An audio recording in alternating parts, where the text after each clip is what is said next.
wiem, że to jest kolejne Pana spotkanie, bo był Pan już chyba w Tak, byłem zaproszony do Katowicach. Proszę nam powiedzieć, co spowodowało to, że zdecydował Pan się napisać tak trudną i ciekawą pozycję.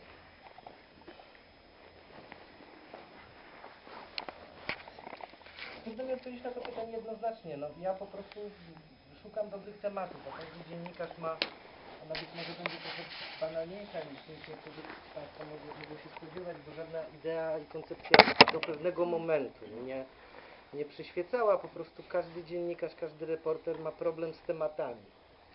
Mam koleżankę, która regularnie w gazecie czy w internecie zamieszcza ogłoszenia, w których zwraca się z prośbą o to, że jeśli ktoś ma jakąś opowieść, czy ktoś chce coś powiedzieć, zresztą jest to powszechny obyczaj. Ja byłem w Jaworznie po prostu u znajomej i spotkałem tam człowieka w parku, na osiedlu, stałem tam w tym parku, który mi powiedział, że chodzę po 6000 płytko pochowanych Niemców i Ślązaków i Ukraińców i przede wszystkim Niemców w Jaworznie. No i się zainteresowałem tym. I im bardziej w to wchodziłem, tym coraz większe moje zdumienie było, bo mój ojciec jako działacz Solidarności szeregowy powiedział mi w 1989 roku, nareszcie skończyła się wersja historii czarno-białej, oczadzonej tym, można zaobserwować również teraz, bo te czasy wracają, takim martyrologicznym, jednowymiarowym kontekstem. Nareszcie ta historia zaczyna być prawdziwa. No i ja go spytałem niedawno, no i co tata? Znaczy, bo ja jestem głęboko przekonany, że to nie jest żadne niedopatrzenie, tylko to jest trwanie w kłamstwie przez włodarzy III Rzeczypospolitej. Zresztą staram się to napisać w tej książce. I nawet nie w kłamstwie, tylko w czymś, co nazywam odruchem nieprawdy. To znaczy takie instynktowne, że nie polskie, że niemożliwe. To instynktowne, zakorzenione, co jest też zdecydowanie konsekwencją, wydaje mi się, komunistycznej propagandy. Zresztą rozmawialiśmy przed sekundą tutaj z panami przed wyjściem, że Brzeziński w 90 roku powiedział jeszcze, że tyle lat musi minąć, ile trwała komuna, żeby zniknęła komunistyczna mentalność. Bardzo niepopularna to była wypowiedź. On wiedział, co mówił. Ja w tej chwili renesans takiej komunistycznego sposobu myślenia obserwuję u niektórych, to de facto sprowadza się do stania na straży tajemnicy komunistów, czyli tych obozów. To jest niesamowite. Już inną historią jest to, że to, co polskie, nie może być komunistyczne. A w ogóle chciałem Państwu powiedzieć, bo rozumiem, że to jest spotkanie z mniejszością niemiecką, że... Nie? Nie tylko. To bardzo przepraszam, ja mam w grafiku, trudno mi to... Natomiast to ja jestem od Was człowiek i poważne pieniądze od Was pobieram jako 5. kolumna niemiecka w Polsce. Tego się dowiaduję od tylu ludzi ze środkowej Polski. Głównie na skrzynkę. Ostatnio dzwonili, ale już nie dzwonią coś. Panie Marku, tragedia górnośląska to 60 000 wywiezionych stąd Ślązaków, powstańców i śląskich Niemców. Tak. 206 obozów Pan wylicza tam w książce. Tak mi wyszło. Plus obozy te, które są przykopalniane. Około 400, tak? Jak dobrze pamiętam? Nie, to nie plus, to wszystko w jednym. Plus obozy, wtedy było mnóstwo obozów na terenie Polski. Nie wiem, czy zacząć wątek, czy Pan chce zadać pytanie? Nie, proszę. Było mnóstwo obozów na terenie Polski, bo nie były tylko te obozy MBP, były też obozy NKWD i to były sowieckie obozy, jeżeli już mielibyśmy merytorycznie rozmawiać o tym głównym zarzucie środowisk patriotycznych, wzdętych. Natomiast, przepraszam, jeśli ktoś jest innego zdania, niestety jestem coraz gorszej opinii. Liczyłem, że jednak ten obóz inaczej podejmie tą dyskusję, a nie antysemicko i nie wulgarnie. Przeliczyłem się. Czułem na konstruktywną rozmowę. Obozy NKWD, m.in. w Toszku i Rembertowie, jeden niezwykle odbity w niezwykłych okolicznościach, i obozy jenieckie, które właściwie przez cały szlak Armii Czerwonej to było zamykanie w kotłach po 50, 70, 100 i więcej tysięcy ludzi. Także też to były... Polska obozami stała cała. Natomiast te obozy i bardzo dzięki temu między innymi, że przyjrzałem się strukturze działania obozów NKWD, były obozami całkowicie niezależnymi, powstającymi na szczeblu powiatów. Tak MBP zlecała to powiatom, więc no więc to chyba rozstrzyga sprawę, czy były polskie, czy były sowieckie. Sowieckie też były. Czyli ja rozumiem, że nasz obóz w Świętochowicach w Zgodzie to był polski obóz. To był polski obóz. Tylko- To był polski obóz. Świętochłowice to jest i Zgoda stało się to gorącym kartoflem, bo przepraszam za to sformułowanie, stało się to trudnym tematem, bo okazało się, że jedyny komendant pochodzenia żydowskiego stał się dla przeciwników tej książki, znaczy oni uważają, że to żydowskie obozy były, tak? Mimo że właściwie 500 było chłopa Polaków, dlatego że tych obozów było 206, oni się zmieniali jeszcze tam w trakcie trwania tego wszystkiego, co się tam działo, ale Świętochłowice, Zgoda, niemniej jednak Salomon Morel, obywatel polski, człowiek, który był niezwykle bestialskim komendantem, jak Państwo doskonale wiecie, Zgody. Tak, no polski, ja uważam, że polski, o tym piszę. W Świętochowicach kilka tysięcy osób zginęło. 1800. 1800.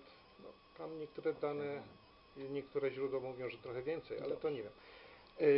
Razem summa summarum chyba też 60 tysięcy więźniów w tych obozach zginęło, tak? Tak mi wychodzi, tak, że około 60 A proszę mi powiedzieć, który z tych obozów był, że tak powiem, najokrutniejszy, gdzie były najgorsze warunki, najtrudniejsze, gdzie ci ludzie jednak cierpieli najwięcej i niepotrzebnie? No moim zdaniem bezsprzecznie były to Łambinowice. Łambinowice. Ja dostałem takie świadectwa i dotarłem do takich relacji, że one po prostu nie nadawały się do publikacji. To było rozjeżdżanie jeepem kobiet w ciąg. No ja po prostu, to był szok dla mnie. To w ogóle to nie była łatwa sprawa, ale ja nosiłem się z zamiarem opublikowania, czy dołączenia tej relacji. Ten wątek z Gęborskim, jeśli Państwo czytaliście, ma bardziej taki charakter reportażu sądowego, dlatego trochę tutaj od tego odchodzę. Nie było podniesione to w sądzie, co relacjonował. Mogłem to oczywiście dodać na boku, ale nie było takiej potrzeby, bo już się przekraczało granicę epatowania okrucieństwem. Takim, no naprawdę... So ja nie wiem, jak człowiek, jak ten Czesław Gęborski może wychodzić po czymś takim z obozu jako prawda, były komendant i normalnie włączać się w społeczeństwo, żyć, prawda, już praca, dom, telewizor, to było, ale nie rozumiem tego mechanizmu, to też mnie bardzo ciekawi. Starałem się dowiedzieć się od kilku psychologów społecznych, ale twierdzili, że po prostu no, czasami tak się zdarza. No Morel też twierdził, że jego obóz to było sanatorium. Tak twierdził, to prawda. Salomon Morel tak twierdził i tak twierdził do końca. Nawet moja bohaterka to słyszała na własne uszy. Proszę mi powiedzieć, bo tam kilka relacji jest z osobami, do których Pan dotarł. Tak. Po tylu latach, to są 3 pokolenia, bo prawie 70 lat. Jak ich Pan znalazł? No, poprzez głęboki research. Ale myślę, że miałem szczęście, bo okazało się, że wszyscy, którzy ze mną rozmawiają, byli w obozach jako dzieci. Jak Państwo wiecie, jest tak, że ludzie często starsi pamiętają doskonale okres dziecięcy, a zupełnie nie pamiętają tego, co było 2 tygodnie temu, wcześniej. No może bez przesady, ale lepiej zdecydowanie pamiętają ten pierwszy okres. I tak rzeczywiście też było w tym przypadku.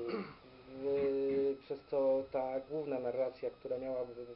Celem tej książki też nie było to, żeby opowiadać, jak to w tych obozach i obóz po obozie. Chciałem, żeby to były opowieści ludzi, przez tych ludzi, żebyśmy to widzieli, więc taka jedna główna narracja w drugim rozdziale osoby, która jako dziecko była w tym obozie, wydała mi się w pełni wystarczająca i to było niezwykłe, jak wieloma detalami była to relacja wypełniona, bo pani Boreczek, która stała już nad bez przesady, która jest bardzo osobą sędziwą i taką już bardzo starą, można chyba użyć tego słowa, już jest grubo po 85 roku życia, na przykład pamiętała, że w momencie, kiedy wszedł oficer sowiecki do jej mieszkania w Katowicach, ona pamięta, że on zauważył, że w fortepianie, który stał u nich w domu, struny szły ukośnie, a nie prostopadle. Nie znam się, nie mam... ale zauważył detal związany z instrumentem. To jest niezwykłe z kilku powodów. Po pierwsze to, że frontowy oficer okazuje się jakimś wrażliwym muzykiem. To jest w ogóle niezwykłe. Ja starałem się z panią Boreczek rozmawiać. Ona mówiła, tak, oczywiście, to się narzuca porównanie ze Szpilmanem, ale zapewniam pana, że to było. Zresztą rzeczywiście ten Sałowiwow jeszcze im przysłał później jakieś zdjęcie z Rosji w 1946-1947 roku, a potem ślad o nim zaginął, więc pewnie został uznany za zdrajcę niemieckiego, gdyż fizycznie był w Niemczech, więc go... I grał na Workucie już. No, jeśli w ogóle miał na czym tam grać.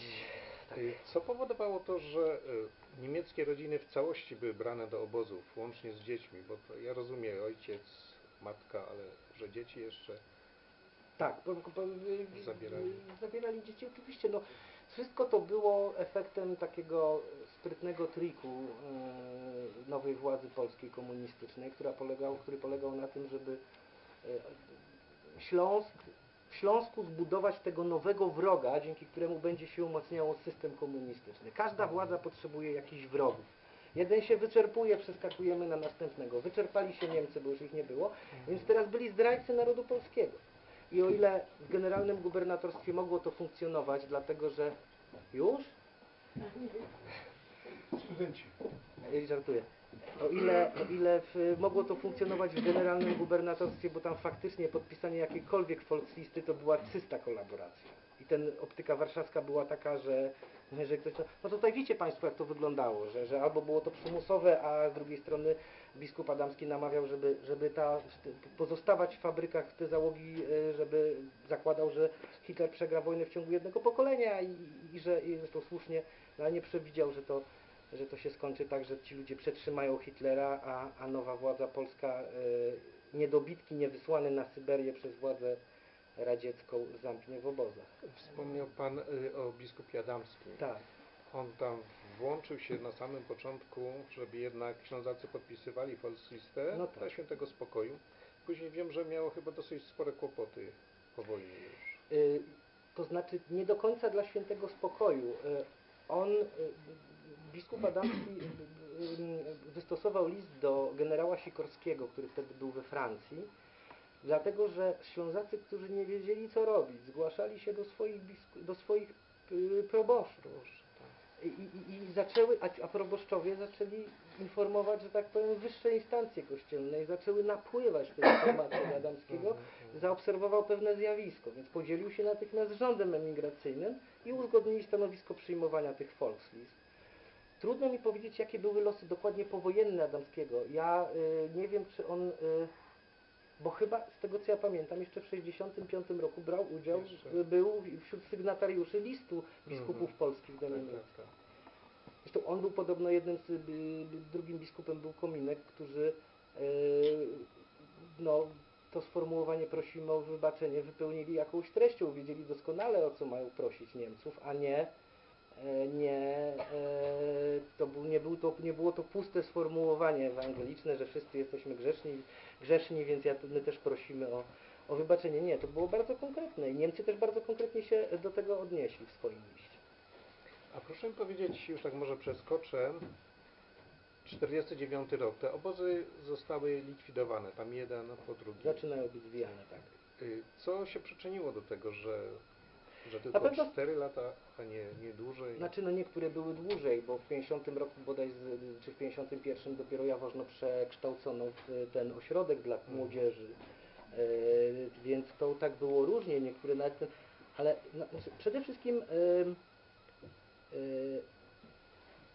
zacieśnianie terroru takiego całkiem oficjalnego od 48 roku. Te obozy przestawały być potrzebne, dlatego że to był problem z tymi obozami. Tam im ludzie umierali, oni ich chowali po krzakach, po dołach. No niektóre obozy tam miały 10 do 15% tylko zdolnych do pracy. No zgoda miała chyba poniżej tej liczby, chyba 5%. Tak, ci ludzie umierali. To był problem, bo tutaj się na pewno szwendali już zagranica wiedziała, już Brytyjczycy zdawali sobie sprawę i Churchill o tym mówił, że powiedział coś takiego w jednym z przemówień. Był odsunięty od władzy, dlatego być może przegrał, wtedy chwilowo nie był u władzy w efekcie wyborów i być może to nie zostało tak mocno odebrane, no, ale ogólna sytuacja, a poza tym zorientowali się, że to jest żadne, bo oni chcieli jednak z tych ludzi wycisnąć jakąś pracę, żeby jakoś Mieć korzyść. podźwignęli, żeby mieć korzyść. Natomiast no, to było oczywistym nonsensem, bo już jak wiemy Beria napisał wielkie elaborat o tym, że nie da się zwiększyć produkcji państwowej, przychodów państwa poprzez tanią, niewykwalifikowaną, czy też niewolniczą, niewykwalifikowaną siłę roboczą, że to się nie udaje. No. To oczywiście można wybudować kanał białomorski za cenę 1,5 miliona ludzi, co Sowieci zrobili, ale to tak naprawdę jest skórka za wyprawkę. No i też komuniści to zrozumieli. A poza tym, przepraszam jeszcze, można było sprzedać Niemcom. I polecam Państwu książkę. Tego tutaj to U mnie tego nie ma. Nie ujął. Polecam książkę profesora doktora Stali, Kraj bez wyjścia, o polityce paszportowej. No to ta polityka paszportowa tutaj w tej części, w ogóle Polska, jeżeli chodzi o sprawę niemiecką, no to przez dekady było sprzedawanie po jak najlepszych cenach obywateli niemieckich, tak? Jak już się coś zbliżało, jak się zbliżało jakieś spotkanie, czy też myślano o jakimś spotkaniu, to po prostu dokręcano śrubę maksymalnie, żeby przyjeżdżający tam Willy Brandt czy ktoś już wiedzieli, że tutaj jest o czym rozmawiać, tak? O poprawie sytuacji. To było takie ewidentne zagranie władz polskich. No i też także te trzy rzeczy, myślę, się do tego przyczyniły. Proszę nam przypomnieć w latach powojennych rolę generała Aleksandra Zawadzkiego. Generałem był, tak? Nie wojewodą naszym tutaj. Był generałem, był powstańcem śląskim. To był człowiekiem, który był w tej grupie inicjatywnej, mającej montować tu komunizm. Z Ziętkiem chyba też przyjechali. Ja nie pamiętam. Ziętek był zastępcą. Tak. No i mieli tutaj montować system stalinowski i oczywiście za jego jakby pełną wiedzą te obozy funkcjonowały. Jednak trochę obok, bo jednak działał wtedy, jakby nadzorował te obozy Wydział Więzień i Obozów MBP. Co dziwne, ta nazwa funkcjonuje właściwie od 1989 roku i nikt nie zadał sobie pytań, czy przynajmniej może nikt spośród nas, nie znających kompletnie tego tematu, jakich obozów, o co chodzi z tymi obozami. Funkcjonowało absolutnie. To jest niezwykłe, jak udało się władzy polskiej w 1945 roku wykonać szantaż na sumieniach Polaków, stworzyć taki mechanizm przez te obozy, że tutaj zakłada, a oni w tych samych obozach. To poczucie wstydu tak wielkie, że ono zablokowało dostęp do informacji całkowicie. Wyparcie tego, że nie, to lepiej nie. Ja uważam, że warto coś takiego raczej przepracować. Wydaje mi się, że to nie ja powinienem napisać tą książkę, tylko powinien napisać ją ktoś młodszy ode mnie o 20 lat. Przepraszam, starszy ode mnie o 20 lat, na początku lat 90. Podobno się ukazała książka Johna Sacka, ale ona chyba traktowała trochę o czymś innym. Inny był jej główny motyw przewodni, ale no, ja naprawdę jestem zdumiony, że pozostała część Polski się tym nie zainteresowała do tej pory. Nie ma za dużo dokumentów, a te, które zostały znalezione i które tam dostał pan Dietmar Bremer, to w zasadzie one przepadły. Przepadły przynajmniej na jakiś czas, bo... Tak, one nie przepadły. Teraz są do wglądu. Są do wglądu. Że on twierdzi, że tam 3000 tych dokumentów brakuje. A czy ktoś to potwierdza? Tylko on. Bo liczy. Rozumiem. No to mamy opinię tak naprawdę. Ja nie jestem w stanie jako dziennikarz tego zweryfikować, więc nie mogę o tym pisać. Musiałbym mieć jakąś taką kontropinię na ten temat. Czy ktoś korzysta dzisiaj z tych dokumentów? Otóż właśnie nie. Nie, jakiś Niemiec raz na jakiś czas przyjedzie. A dlaczego nie przekazał od razu ich niemieckim władzom? Kto? No pan Bremer. Jeżeli... Nie wiem, to jest pytanie do niego i mógłby naprawdę wykonać kawał dobrej roboty w relacjach społecznych polsko-niemieckich, gdyby to zrobił, chociaż z drugiej strony takie przekazywanie na własną rękę, chociaż przy tak całkowitym sprzeciwie władzy centralnej, nie wiem, trudno mi powiedzieć. Na pewno miał uzasadnione wątpliwości, nie jestem w skórze pana Bremera. On je w tajemnicy dostał, więc mógł je tak dalej przekazać w tajemnicy. On je w tajemnicy dostał, ale o tym, że nie dostaje, to już się pochwalił. To już nie była to tajemnica dla urzędów służb specjalnych, to już wiedziano co. Trudno mi powiedzieć, ja nie wiem co tam się... Ja tak naprawdę oparłem się na relacjach, jak ktoś będzie czytał książkę, to na pewno się zorientuje, na relacjach przede wszystkim pracownika karty profesora Gluzy, który przyjechał wtedy tutaj z Warszawy, żeby w jakiś sposób opracowywać, pomóc z tymi dokumentami. Był orędownikiem koncepcji, żeby je przekazać Niemcom na najwyższym szczeblu. Bo to były dokumenty symboliczne w jednej kopalni, ale przekazanie ich Niemcom nie wywołałoby, jak obawiała się władza, moim zdaniem, i ja tu się w pełni zgadzam z profesorem Gluzą, tego, że Niemcy zaczęliby mówić, a widzicie, wy też mieliście obozy. No, kto tak może myśleć w ogóle? Tylko, no może jakieś, nie wiem, ale ziomkostwa to nigdy, to po prostu wiadomo, jakie są ziomkostwa. Uciekałem z Hamburgu, bo że się dowiedzieli, że jestem Polakiem z drugim pokolenia, ale to zupełnie inne historie są. Natomiast moim zdaniem takie przekazanie dokumentów byłoby wartościowe. No może akurat niekoniecznie powinien to robić pan Bremer. Nie wiem, ja jakby mało udało mi się dowiedzieć od pana Bremera, szczerze powiedziawszy prawie w ogóle nie. Ja z nim rozmawiałem, on mówi, że mam zapytać, czy jeszcze jakieś jeszcze pozostałe dokumenty. To jest odczucie powszechne, bo już też może nie dziwne. Pan jest najbliżej tego. Ale takie teraz pytanie mam o obozach więźniów, czyli żołnierzy niemieckich. Tak. Bo im chyba trochę lepiej się powodziło niż tutaj Zdecydowanie. Ślązakom. Mieli dużo szczęścia, że trafili w polskie ręce, zostali sprzedani przez Stalina w sensie ścisłym, za pieniądze.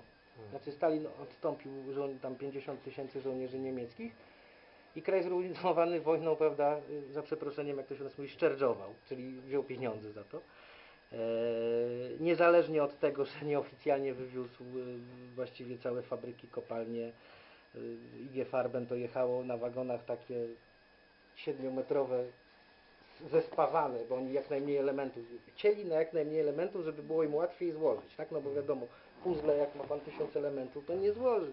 A tacy Rosjanie, przepraszam, ale od razu mi tak ktoś obserwował to, powiedział mi, że któryś z moich bohaterów, akurat nie było okazji tego napisać, że tutaj była taka sytuacja, że jak weszły te jednostki z rezerw sowieckich, te mongoidalne już takie rysy, prawda, już mocne, głębokie rezerwy z Uralu, albo jeszcze zza Uralu, no to facet NKWD-sta się zaśmiewał, siedział w jeepie, bo facet szeregowy właśnie taki z pepeszą na sznurku, hydrant urywał. Autentyczna sytuacja, demontował hydrant, żeby do plecaka i żeby woda u niego na wsi na Kołymie poleciała. Hydrant ważył 50, on chciał z nim iść do Berlina i z powrotem na Kołymę. Na Kołymę trafił, ale bez hydrantu. No, rosyjscy czy radzieccy żołnierze w tym czasie dostawali worki i mogli miesięcznie 5 kg wysłać tego, co zrabowali do swoich rodzin.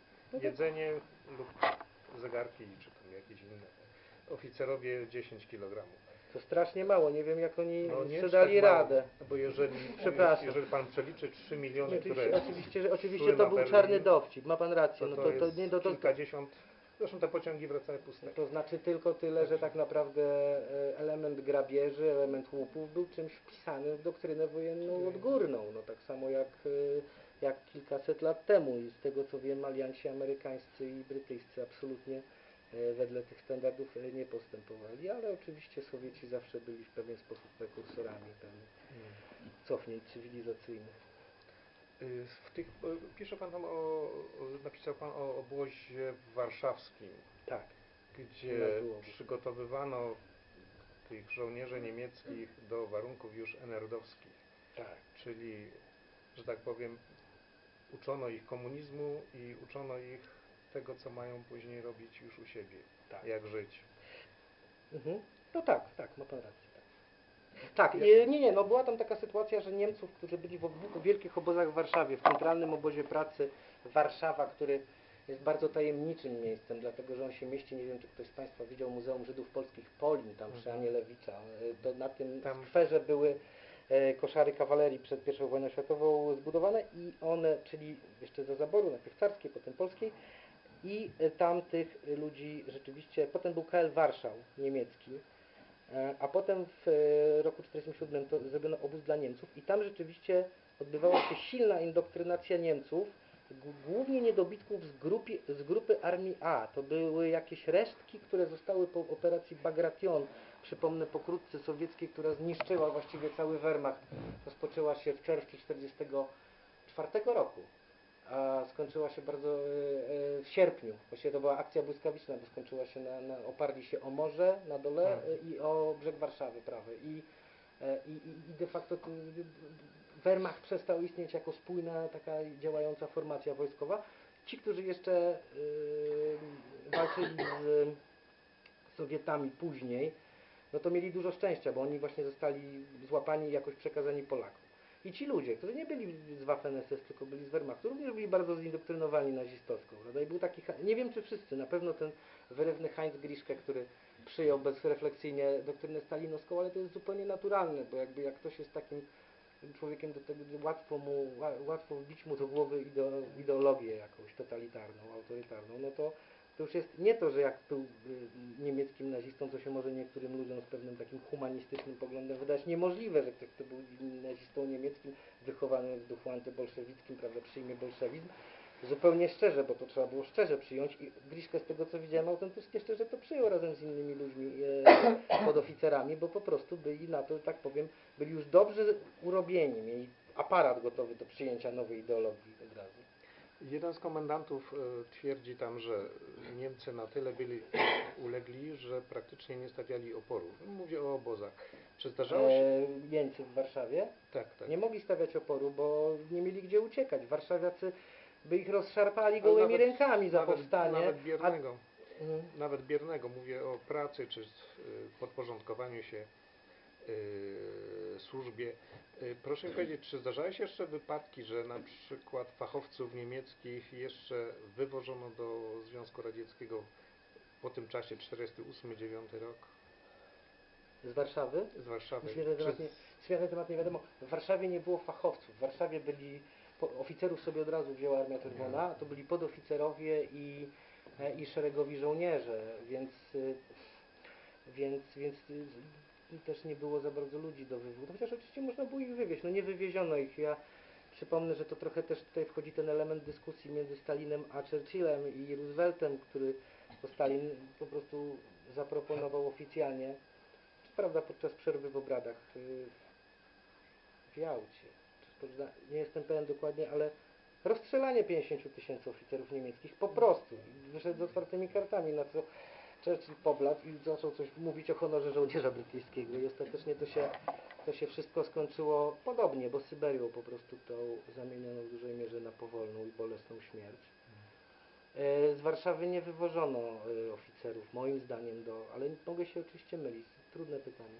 Ja mam takie dwa pytania jeszcze i chciałbym, żeby później ktoś może z publiczności. Dlaczego Łemków też zamykano? Dlatego, że byli, to jest bardzo dobre pytanie, Łemków zamykano również dlatego, że byli pewną mniejszością w kraju, który był zaprojektowany jako kraj monoetniczny, bo łatwiej autorytarny, totalitarny system utrwalać w kraju, który nie jest zróżnicowany, a już na pewno nie tak jak przedwojenna Polska, więc to, co zostało z przedwojennej Polski po 1945 roku, komuniści zdemontowali za pomocą akcji Wisła. No bo Ukraińcom tam jeszcze można było coś zarzucić. Ale banderowcom, a oni wszystkich jak lecieli po prostu, albo wynocha do Związku Radzieckiego, albo Polaki tutaj pod Opolem. Do obozu. Takie moje może do obozu najpierw. Ostatnie pytanie. Czy będzie Pan tę książkę tłumaczył na jakiś Książka język? będzie w Londynie za 2 miesiące i tam ewentualnie, bo tam jest taka giełda wydawców, być może się ktoś znajdzie. Ja bym bardzo chciał, żeby została przetłumaczona na język niemiecki. Myślę, że może organizacja tutejsza pomoże. Przynajmniej w kontakcie. To ja bym prosił, jeżeli ktoś ma jakieś pytania do Pana redaktora. Ja chciałem Pana zapytać, jestem z Deutsche Freundschaftskreis z Bytomia. Dzień dobry. Chciałem zapytać Pana, czy ma Pan jakieś negatywne odczucia środowiskowe? Czy jakiś ostracyzm Pana dotknął po napisaniu tej książki? Dotknął mnie, ale tylko i wyłącznie w internecie. Był jeden telefon z pogróżkami i powtórzę, ten ostracyzm, ten hejt taki bardzo mnie o tyle rozczarował i nie ruszył, że był to hejt wulgarny, antysemicki, bezrefleksyjny, całkowicie taki prymitywny momentami, więc to mnie nie zaskoczyło. Moi koledzy i znajomi oczywiście podeszli do sprawy z umiarkowanym entuzjazmem. Nie mogę jakoś specjalnie liczyć na wielki poklask w Warszawie. Warszawa jest zupełnie innym miejscem na świecie, bo w Warszawie istnieje kult powstania warszawskiego. I tam się nie da przebić z tą narracją, czemu ja się nie dziwię. No ja musiałem uzyskać pewien dystans do tej sprawy, natomiast wielu ludzi, którzy nie zajmuje się tak historią, nie jest zaciekawiona pewnymi mechanizmami, tym, że gdzie indziej to inaczej wyglądało, no nie przetłumaczy się po prostu jak jeżeli Waffen-SS odciągnęło z frontu wschodniego kilkuset żołnierzy bezcennych na tym froncie wschodnim, żeby wypalali budynki w Warszawie, to ja się też niektórym warszawiakom nie dziwię, że się zresztą całkowicie zamknięci, chociaż z drugiej strony minęło już 70 lat i wydaje mi się, że mogłaby być troszkę większa na to otwartość, tym bardziej, że my tutaj nie mówimy o tych samych sprawach, prawda, no bo jakby mówimy o niemieckich cywilach. Zresztą ja jestem też zdania, czytałem taką książkę teraz,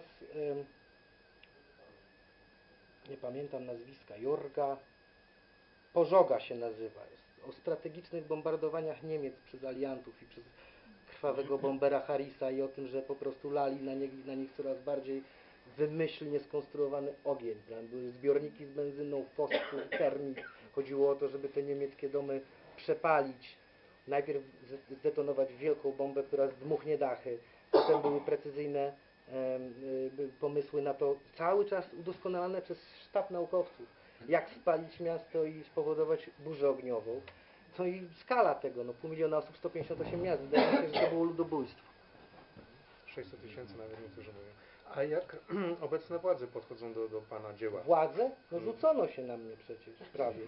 Ale to... No ja jestem 5. kolumną niemiecką, która podwraca wektor historii, no. Wynoś się stąd do Niemiec, to jest taki, powiedziałbym, najłagodniejszy mail, który dostałem. Ja z przyjemnością, szczerze powiedziawszy, tak na parę lat bym sobie pojechał, chociaż córkę mam tutaj, więc to też byłby problem. Bo byłem w Niemczech i ten kraj mi się podoba, mimo że jest... Pan Andrzej chciał... Znaczy tak, bo udało się obozy z lat 1918-22 zapomnieć, także to jest też taki element, natomiast... Polskie. Tak, polskie. Mhm. Natomiast po prostu chciałbym panu zwrócić uwagę na szefa IPN-u z Katowic, Andrzeja Sikorę, który stracił pracę, bo nie chciał zeznawać przeciwko mnie, właśnie w sprawie polskich obozów koncentracyjnych. No, mam pytanie, pan, bo... Dlaczego przeciwko panu? No bo ja miałem postawiony zarzut o polskie obozy koncentracyjne. Ale to nie... Nie To, znam to, sprawy. ja chcę pytanie, bo mnie to bardziej ciekawi. Byłoby dobrze. Chodzi o wyzwalanie po prostu przez Wehrmacht obozów w 1939. Bardzo dobre pytanie, bardzo Właśnie to mnie ciekawy zaciekawiło, skąd pomysł. to jest w ogóle? Tego To nie jest- znałem. To istnieją jakieś, akcja się nazywała elaborat odosobnienia i w ostatniej chwili, kiedy już była histeria sierpniowa, zresztą Polacy, nieważne. No oni stwierdzili, że zrobią taki numer, jak później wykonali Amerykanie po Pearl Harbor, czyli zamkną ludność polską pochodzenia niemieckiego w obozach, między innymi w Otwocku pod Warszawą, żeby izolować ją. Bateria wyciągnie. Ja była pomogę, jaki to jest? Jaki to jest? Nie, lepiej odpowiadać, on się niech tam posłucha. Bo mnie to ciekawi ten temat. po prostu. Tego nie znam. Elaborat odosobnienia i tych ludzi powpychali, parę osób zginęło. Wehrmacht, ja tam piszę, że użyto to do propagandy. Częściowo tak, częściowo nie, bo Niemcy już mieli uruchomione od 1933 roku Dachau, które już pochłonęło wiele ofiar. To nie było super, żeby mówić na razie o obozach. Cały świat patrzył na to, jak Niemcy wchodzą do Polski. Później się udało zbudować obozy, od których odizolowano świadomość Europy Zachodniej, prawda? Przez Niemców. Ale w tym momencie Wehrmacht stwierdził, że to nie jest dobry pomysł to nagłaśniać. W internecie nawet jest i tam jest odesłanie do m.in. archiwum akt nowych, są o tym informacje. Natomiast dogłębnych szczegółów, kto, jak, ja bym może chętnie bym o tym napisał, chociaż napisanie o innych już obozach polskich to już będzie za dużo chyba. Natomiast człowiek od wyciągania Polaków obozów. Nie, natomiast taka akcja rzeczywiście miała miejsce. To było kilkanaście tysięcy osób, których internowano w sierpniu 1939. Taka drobna sugestia, bo Będzin nie jest na Śląsku, Ja nie napisałem, tak? a tak wynikało jednoznacznie.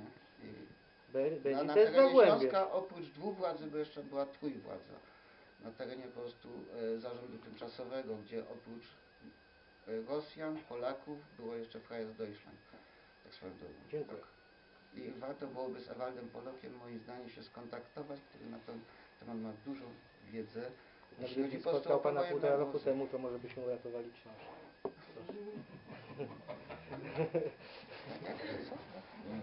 Jakbyś spotkał się z nim półtora roku temu. To znaczy, Uratowali książkę. chciałbym, żeby Pan rozwinął ten wątek żydowski, bo to jest taka jakby główna broń zaciekłych narodowców i nacjonalistów, prawda? Że to Żydzi głównie ten. Na ile on jest Ja nie chciałbym rozmawiać o tak zwanej żydokomunie, które to sformułowanie tak. jest wymysłem antysemickim, dlatego że ich jest znacznie mniej niż chciałaby to widzieć polska prawica. Ich było znacznie mniej w aparacie, ale naprawdę odsyłam do książki, przepraszam, że tak mówię, ale naprawdę o żydokomunie, bo to jest temat grząski, trudny, długi, głęboki, wchodzą tam kwestie wyboru narodu, jest to bardzo trudne, wchodzą kwestie poholokaustowe, traumy poholokaustowej. Napisał o tym fajnie książkę ten były poseł Jan Śpiewak, nie Jan Śpiewak, ten, który ma w tygodniku Śpiewak w Warszawie powszechnym. teraz działa, nie? Nie, Jan Śpiewak to jest ten chłopak od nas, natomiast nie, ten, który ma w tygodniku powszechnym felieton, napisał właśnie książkę pod tytułem Żydokomuna, sam jest pochodzenia żydowskiego, więc jakby przyszło mu to być może jakby śmiało z takim słowem. Śpiewak, były plasu, facet ma Śpiewak na nazwisku.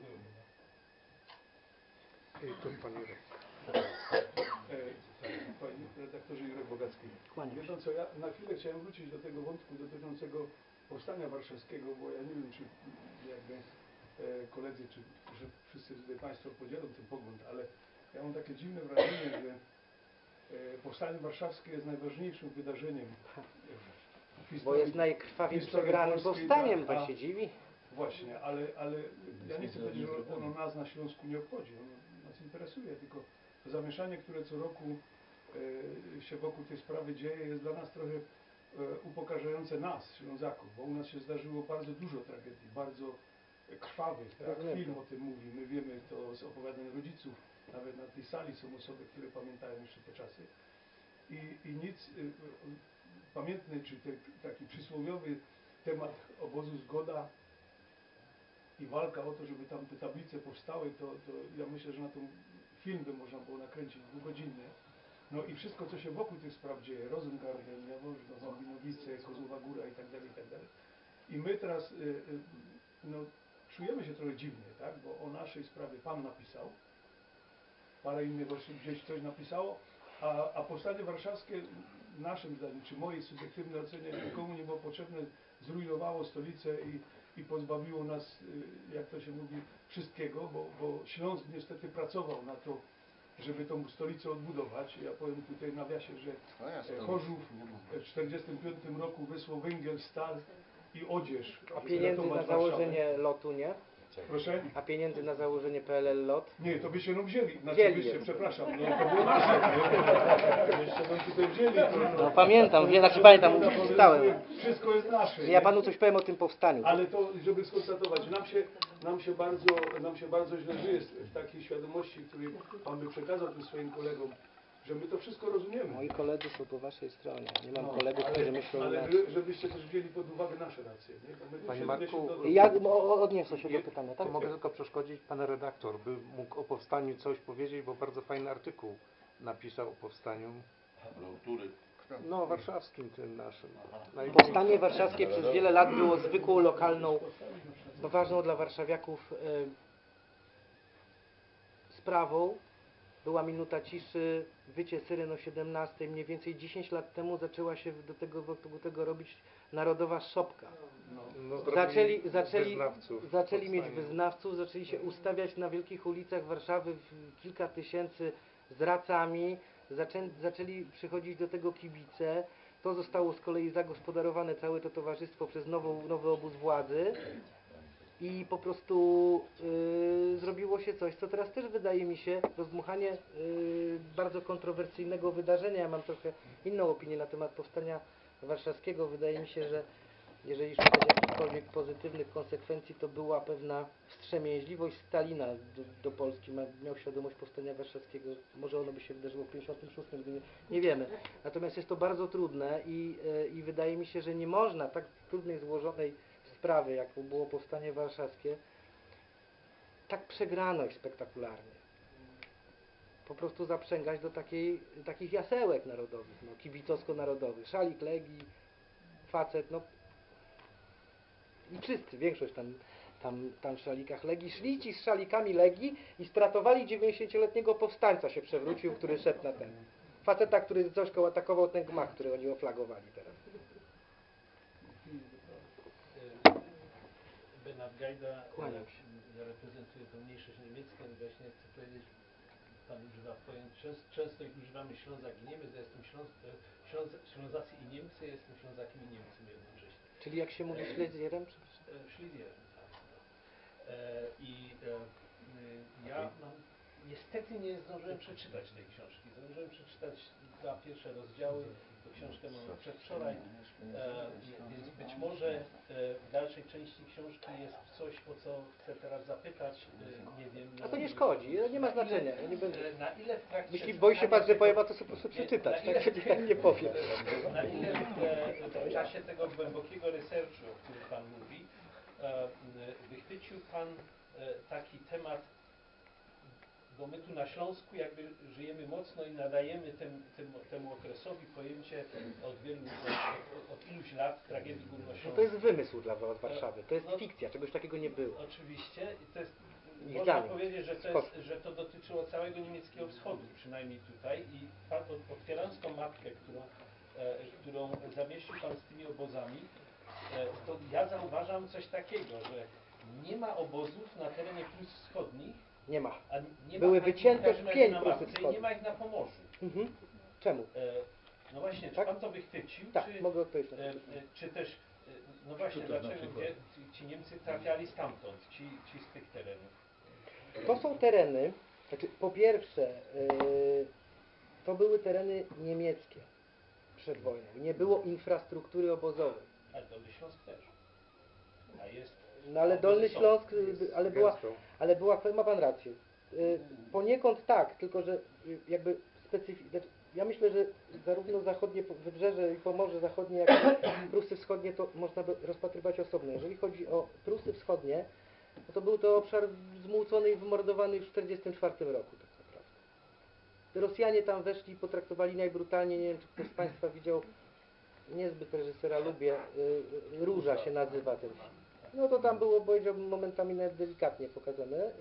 Uciekali ludzie już w 1944 roku, jak wiemy, Wilhelm Gustlow zabierał, prawda, z Prus Wschodnich. Ludzie uciekali do Kołobrzegu, do Kolberga pod koniec wojny. Także wydaje mi się, że tu po prostu nie było Niemców, nie było ich co tam wozić komunistom. Ja sobie pozwolę Natomiast jeżeli chodzi o...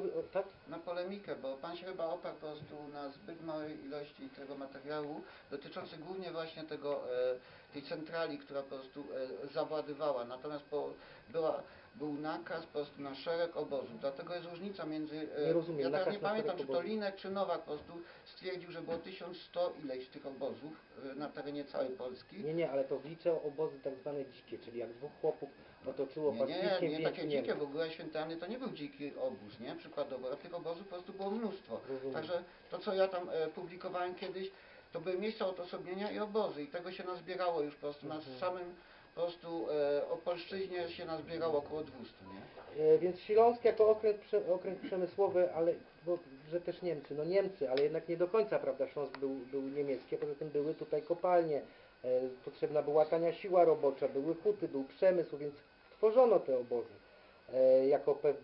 przede wszystkim wydaje mi się pod obozy Auschwitz.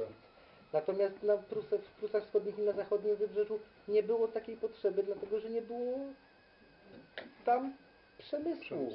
A była Rzesza, więc jak wiemy Niemcy unikali tak naprawdę.